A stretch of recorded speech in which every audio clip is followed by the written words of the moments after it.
এই জন্য আমি বারবার আপনাদেরকে মনে করে একটা কথা, আমার জীবন থেকে উপলব্ধি করি একটা কথা, যে একমাত্র আল্লাহ ছাড়া এই পৃথিবীতে এবং পরকালে আমাদের আপন বলে কেউ নাই। বাকি সবাই সবার স্বার্থের জন্য আছে। মানুষ মানুষের অবস্থানকেই মূল্যায়ন করে, মানুষ মানুষের অবস্থানকেই মূল্যায়ন করে।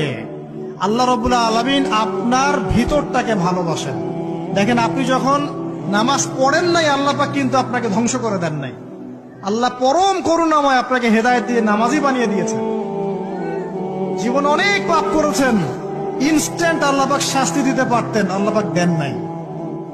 আল্লাহ আপনাকে ভালোবাসেন, আল্লাহ আমাকে ভালোবাসেন।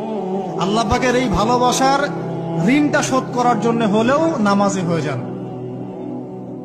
আল্লাহর পথে ফিরে আসেন, দিনের জন্য কিছু করেন, দিনের ফিকির করেন, পড়াশোনা করেন। প্রিয় ভাইরা,